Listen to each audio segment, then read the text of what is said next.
Besok aku akan segera menikah.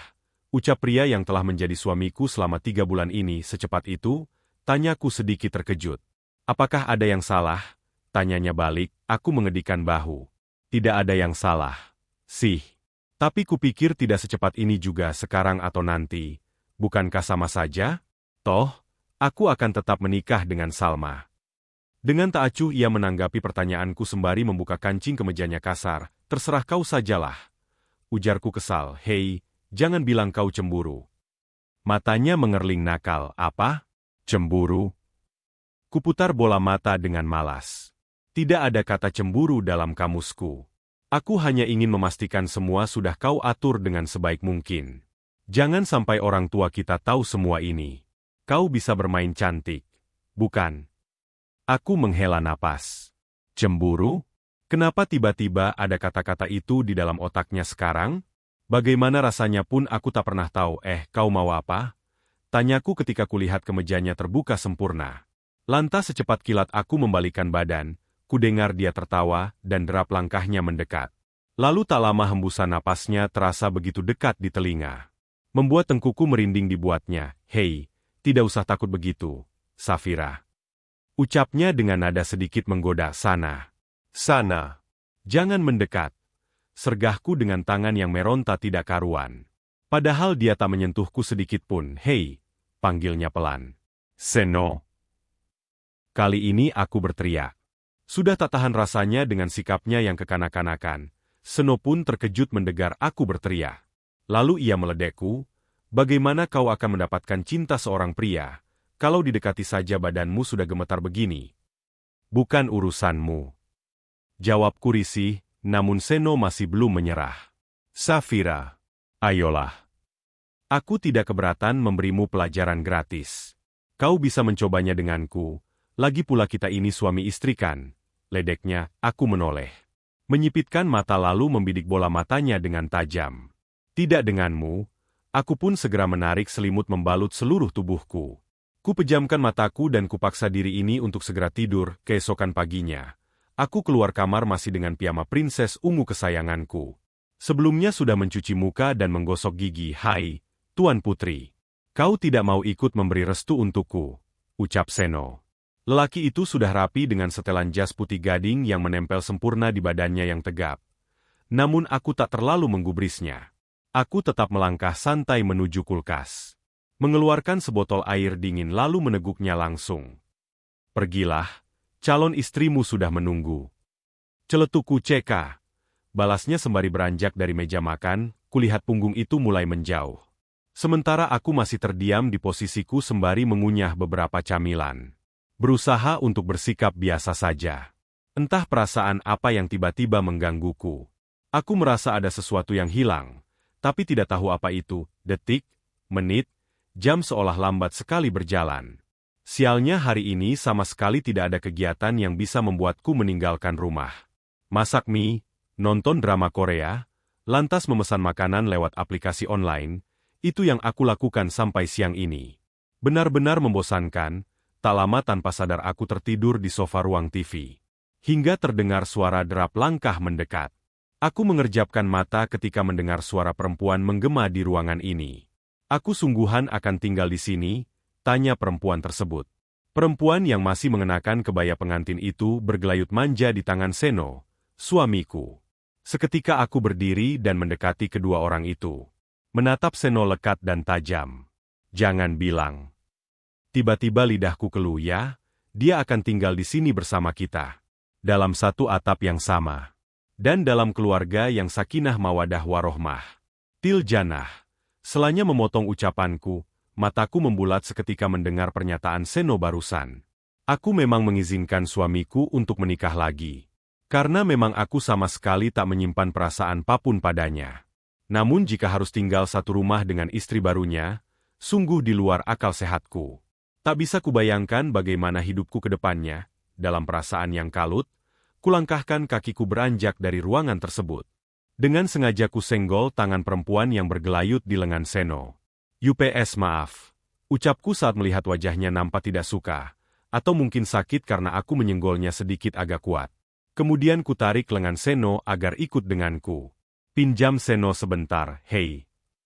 Seno berusaha melepaskan tangannya yang kupegang erat. Aku tak peduli, kuseret langkah sedikit cepat agar lelaki itu mengikutiku. Aku berhenti tepat di depan pintu kamar. Kami saling berhadapan dengan jarak yang begitu dekat. Mungkin hanya 20 sentimeter, aku tidak melarang kau menikah lagi, Seno. Tapi bukan berarti kau bebas membawa istri barumu itu untuk tinggal di sini. Ujarku dengan suara pelan tapi penuh penekanan. Kemudian kutatap manik mata pekat itu dengan tajam. Apa salahnya? Bukankah ini rumahku? Jadi aku berhak membawanya pulang ke rumah. Jawabnya sembari bola matanya fokus ke arah mataku. Oh begitu, ya? Manik mataku berani menantang ke bola matanya. Meski ucapannya benar dan sungguh membuat aku kesal, tapi tidak semudah itu membuat seorang Safira gentar. Dia mengernyitkan dahi dan seperti menahan tawa, lalu membalas tatapanku nakal. Apa kau cemburu? Entah kenapa setiap ia menatapku seperti itu, ada gelenyar aneh yang seolah menggelitik di dadaku. Sen. Ini serius. Jangan bersikap kekanak-kanakan begitu. Aku mencebik. Sepertinya kepalaku sudah keluar tanduk sekarang dan berasap. Ayolah, Safir. Bukankah kita sudah sepakat tidak akan mencampuri urusan masing-masing? Lelaki yang memiliki hidung lancip itu memalingkan wajahnya sekilas lalu kembali menatapku tajam. Dan semua itu adalah kemauanmu, bukan keinginanku. Aku terdiam.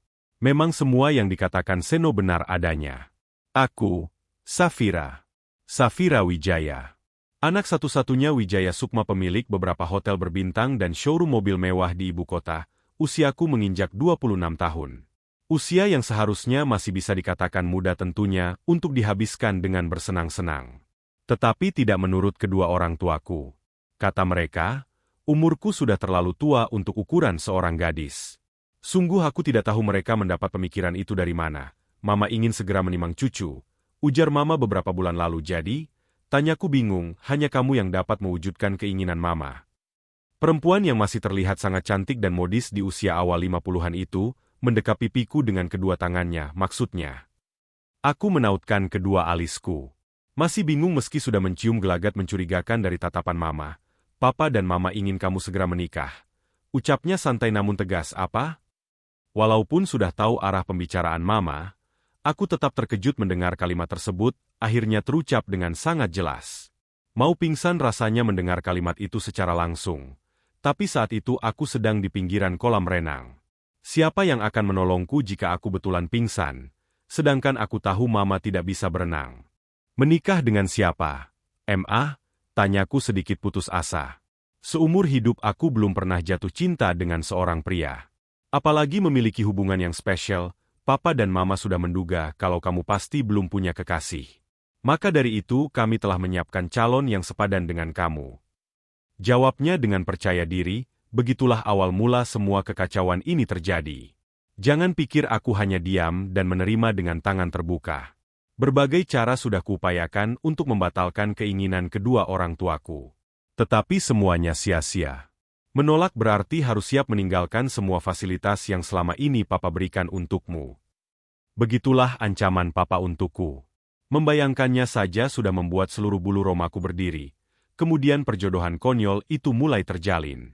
Perjodohan yang akhirnya aku ketahui berlandaskan alasan klasik, yaitu mempererat hubungan sahabat lama. Lalu berakhir dengan membangun kerajaan bisnis antara dua keluarga, Wijaya Sukma dan Pangestu. Jadi bisa dikatakan bahwa posisiku adalah tumbal sayang. Rengekan perempuan yang masih lengkap dengan dandanan pengantin itu menyadarkanku dari lamunan. Kamu tahu kan aku kelelahan? Kenapa kamu meninggalkanku sendirian di sini? Aku jadi takut, batinku terasa gatal mendengarnya. Ya ampun, manja sekali dia. Iya sayang, tunggu. Seno menoleh ke arah istri barunya itu, lantas kembali menatapku. Kamu mau melepaskan tanganku atau mauku? Cengkeraman tanganku lepas seketika saat matanya menatap bibirku nakal. Aku mencebik kesal. Aku masih memperhatikan pasangan pengantin baru itu. Seno menggeret koper yang sepertinya milik perempuan yang kutahu bernama Salma. Sementara Salma menyeret langkah manjanya dengan tangan yang bergelantung di lengan Seno. Malam harinya, aku keluar ke dapur karena air minum di kamarku habis. Saat telah keluar kulirik kamar sebelah. Kamarnya Seno, yang kini ia tempati bersama Salma. Aku dan Seno memang tidak tidur sekamar. Itu juga termasuk dalam perjanjian pranikah kami, pintu kamarnya tertutup, membuat pikiranku kemana-mana. Sedang apa mereka? Entah bagaimana tiba-tiba kaki ini melangkah membawa badanku sampai berada tepat di depan pintu kamar Seno. Kemudian karena penasaran, kutempelkan telinga di pintu kamarnya dengan harapan bisa mendengar sesuatu, hening. Entah berapa lama aku berdiam di depan pintu itu, hingga suara deheman seseorang mengagetkanku. "Kamu sedang apa?" Aku pun menoleh ke sumber suara. Dan ternyata suara itu berasal dari Seno, mau mengintip. Ia meledekku sambil memainkan matanya, lalu membuka pintu kamarnya. "Hah? Mengintip? Kamu pikir aku tak ada kerjaan?" Tepisku, "Lantas sedang apa kamu di depan kamarku?" Tanyanya dengan nada interrogatif. Itu, anu, itu." Aku kehabisan kata-kata karena sudah tertangkap basah. Anu-anuan maksudnya. Tatapannya masih nakal, aku mau ambil air minum. Jawabku mencari alasan sambil menunjukkan gelas di tanganku. Namun tanganku jadi gemetar karena sangat gugup, tak mau kelihatan seperti yang dipikirkannya. Aku pun segera melangkah menuju dapur. Dari ekor mata sempat kulihat Salma menarik lengan Seno agar segera masuk ke dalam kamar. "Santai, Safira," batinku sambil mengembus napas kasar. Hari demi hari pun berlalu tanpa ada permasalahan yang serius. Paling hanya masalah sepele seperti Salma yang tidak bisa melakukan banyak hal seorang diri, Seno yang tiba-tiba bersikap sok dewasa, dan aku yang sering kesal ketika melihat tingkah mereka berdua.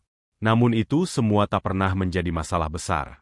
Baik aku maupun Seno sepakat untuk tidak mencampuri urusan satu sama lain. Hingga 2 bulan kemudian, tiba-tiba Salma mengalami batuk darah yang tak henti-hentinya.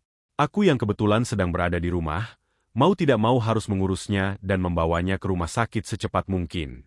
Beberapa menit setelah mendapat penanganan dokter, barulah Seno menyusul dari kantornya. "Ada apa ini? Salma kenapa?" Tanyanya panik. Aku juga belum tahu. Tapi seharian ini dia batuk-batuk dan keluar darah. Jawabku sembari berusaha untuk tetap tenang. Seno menghela nafas berat. Semoga ini tak seperti yang aku pikirkan." Gumamnya, mendengar kalimat janggal tersebut, lantas membuatku penasaran dan bertanya. "Apa maksudmu? Apa yang sedang kamu pikirkan?"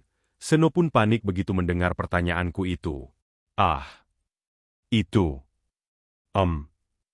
Nanti saja aku ceritakan. Sekarang mari berdoa semoga Salma tidak kenapa-napa.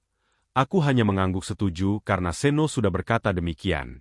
Ia terlihat sangat khawatir dan ketakutan. Selama menunggu di depan ruang ICU, ia hanya mondar-mandir tanpa bisa tenang sedikit pun. Padahal saat ibunya jatuh sakit, ia tak terlihat sekhawatir itu. Aku sedikit merasa kasihan padanya. Tapi mengetahui kekhawatirannya itu tertuju pada istri mudanya, aku pun menekan perasaan ibaku, hingga beberapa waktu kemudian, dokter keluar untuk mengabari. Dengan wajah sedih, tim dokter menyatakan bahwa Salma tidak bisa diselamatkan. Tubuhnya tak bisa bertahan melawan ganasnya sel kanker yang telah menggerogotinya selama ini. Mendengar hal itu, sontak membuat Seno menangis dan mematung di hadapan para dokter. Tak lagi terlihat raut khawatir dan ketakutannya yang sedari tadi menghiasi wajahnya. Kini hanya ada raut wajah pasrah dan tatapan mata yang kosong. Aku mencoba mendekatinya dan memberinya pelukan. "Yang sabar ya. Aku tahu ini sangat berat bagimu." Seno hanya diam. Tatapannya masih kosong. Bahkan saat tim dokter pamit untuk kembali bertugas pun, ia tetap tak bereaksi sedikit pun. Aku mengajaknya untuk duduk dan menenangkan diri. Ku tepu-tepu pundaknya agar dia merasa lebih tenang. Akhirnya momen yang paling kutakutkan terjadi juga. Ucapnya dengan tatapan kosong, "Apa maksudmu? Dari tadi aku tak paham apa yang kamu bicarakan." Tanyaku bingung, Seno pun menghadap ke arahku dan menatapku dengan tajam. "Aku belum sempat bercerita padamu. Jadi aku setuju menikah dengan wanita lain bukan karena cinta atau nafsu, melainkan karena aku bertemu dengan Salma." Kalimatnya terhenti sejenak. Seno menarik nafas berat dan melanjutkan. "Salma merupakan adik dari sahabatku ketika kuliah, Farhan namanya. Dan ternyata Salma sudah menyukaiku sejak lama. Beberapa bulan yang lalu Farhan tiba-tiba menghubungiku. Ia mengatakan bahwa adiknya tengah sakit parah dan ingin bertemu denganku. Awalnya aku menolak. namun Farhan terus membujukku hingga akhirnya aku setuju. Sangat terlihat bahwa Seno tengah mengahan air matanya. Suaranya pun mulai bergetar, lalu setelah itu, tanyaku penasaran setelah aku bertemu dengan Salma yang terbaring lemas di rumah sakit. Terjadilah sebuah kesepakatan antara aku dengan Farhan. Kami sepakat untuk mengabulkan satu permintaan terakhir sebelum Salma pergi. Namun tanpa kuduga permintaan terakhirnya adalah menikah denganku. Bulir-bulir bening mulai keluar dari kedua mata Seno. Aku cukup terkejut dengan kenyataan tersebut. Ternyata aku telah salah menilai suamiku selama ini. Kukira dia menikahi Salma dengan alasan, karena aku tak bisa memenuhi kewajibanku sebagai seorang istri. Namun ternyata tidak demikian. Segera kupeluk tubuhnya agar dia bisa lebih tenang. Namun tangisnya justru pecah begitu tanganku melingkar di punggungnya. Maafkan aku, Safira. Aku benar-benar mencintaimu sejak pertama bertemu denganmu. Namun entah bagaimana hatiku menjadi bercabang semenjak aku menikah dengan Salma. Kamu berhak marah. Aku akan terima semua kemarahanmu. Tapi jangan tinggalkan aku. Suaranya terdengar sangat gemetar. Kalimat yang keluar dari mulut Seno sontak membuatku tertegun. Ternyata selama ini aku terlalu menutup mata dan hatiku. Aku tak menyadari bahwa laki-laki yang selama ini aku benci justru memiliki perasaan yang tulus terhadapku. Air mata mulai menetes dari kedua mataku. Namun aku tetap berusaha mengandalkan diriku dan tak ingin terlalu terbawa suasana. Sudah. Kita bahas masalah ini di rumah nanti. Sekarang kamu tenangkan dirimu dahulu. Kita harus segera mengabari keluarga Salma. Seno pun mengangkat kepalanya dan menyeka air matanya. Kami bertatapan cukup dalam. Lalu dia tersenyum getir dan berkata, semua yang kukatakan barusan adalah kebenaran. Aku tahu aku menyebalkan dan kekanakan. Namun itu semua kulakukan semata-mata untuk menarik perhatianmu. Jadi aku mohon padamu, tolong berikan aku kesempatan untuk menjadi pendampingmu di dunia maupun di akhirat. Tangisku makin menjadi seraya mendengar kalimat tertulus yang pernah aku dengar dari mulut suamiku. Kami pun kembali berpelukan sebelum akhirnya beranjak untuk menyelesaikan urusan di rumah sakit. Dari cerita ini kita bisa belajar bahwa jangan pernah menyia-nyiakan ketulusan seseorang. Apalagi pasangan sendiri. Seperti halnya Safira.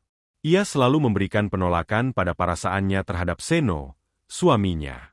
Padahal di dalam lubuk hatinya yang paling dalam, dia juga menyimpan perasaan yang sama dengan Seno, jadi harus diingat. Orang tepat akan datang di waktu yang tepat. Jadi kita sebagai manusia harus lebih peka terhadap sekitar. Walaupun menikah karena dijodohkan, atau tanpa rasa cinta sedikit pun. Jika keduanya bisa saling belajar, saling menghormati dan bertanggung jawab, maka lambat laun perasaan cinta akan tumbuh dengan sendirinya. Bagaimana menurut kalian? Tulis pendapat kalian di kolom komentar ya.